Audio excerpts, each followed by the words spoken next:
Number 2, the pool is closed. The whole city is closed. Our libraries are closed. Our pool's closed.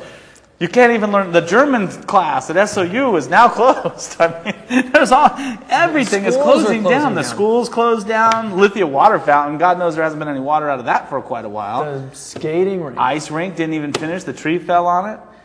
I mean, we're closed. The whole city's closed for business. They need a big sign that says Ashland is closed. That's the way it's going. Well, it seems like the things that are closing are the free things, the cheap things. Yeah.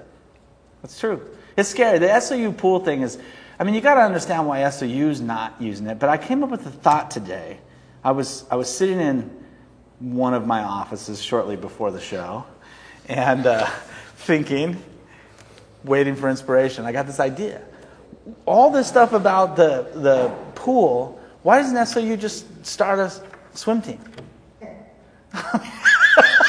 I just got yeah, they're not using the pool. That's why they won't keep it open. Have you seen the athletes on the football team? But I'm saying start it. We spend money on sports. We've got a pool. Who shut the swim team down? That's what I really want to know now. If they start a swim team, they open the pool back up, then all these people and all the goodwill. I mean, there has been a tremendous effort to keep this pool open by all these swimming groups. They've had the fundraisers. They had the bake sales. Gosh, where were you a year ago when this started to come I just thought of it. I just thought of it. But I think it's a great idea. Sure, sports lose money. That's what they're there for. Boosters pay for the sports to lose money. That keeps the pool open. It helps the community. Everybody wins, and SOU has a new swim team.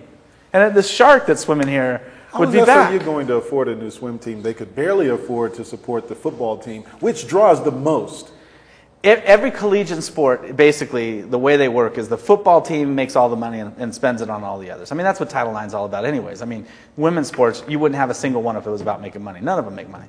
I'm guessing. Maybe some of them do, but most of them probably don't. I'm shooting from the hip. Please save the letters. Send them to Mike Green. But at any rate, but I'm saying in general, sports lose money.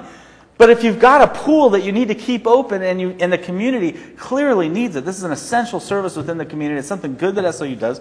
Put a swim team in there. Put the energy behind it. Get the kids feeding the program and all the kids, build the program. If you build it, they'll come. In their defense, what they've done is if you fill it, they'll splash.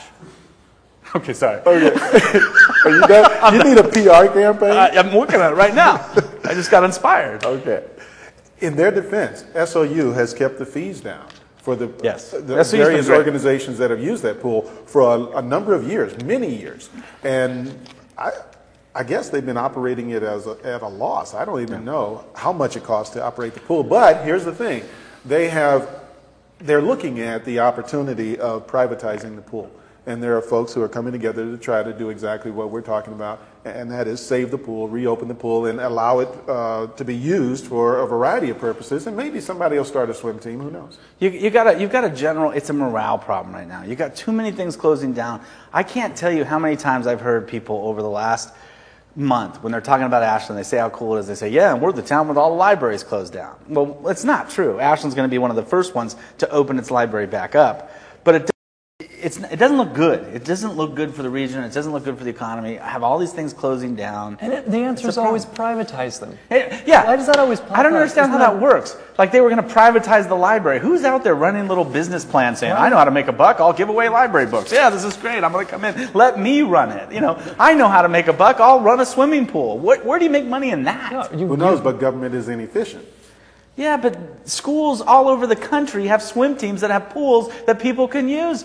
Get a swim team. I'm telling you. Ashland has a swim team. They use that pool. And this and like the masters swimmers, they're now out.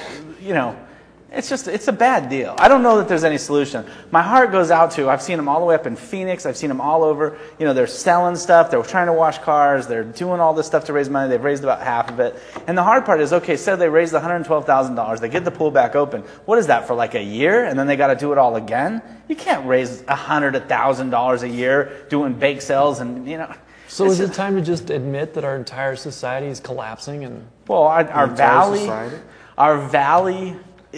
our little area is going. This is the year of closures, and there needs to be a significant look at why this is happening and how we can fix it. And it is not raise taxes every time. It's got to be something different. The year of closures. This is what it is. We should do an editorial and talk about the year of closures and just list them. Because it chips away at you. You see all these signs with these things shuttered. I mean, I was talking to a guy today about when the Ashland Springs Hotel used to be all shuttered up. I can't even imagine what that would have been like in the center of town to have that big dynamic hotel boarded up. What that says to you and what it does to your collective unconscious. It makes you feel like there's a big hole in the heart of your city. And that's what's happening. That's what it started with the school closures.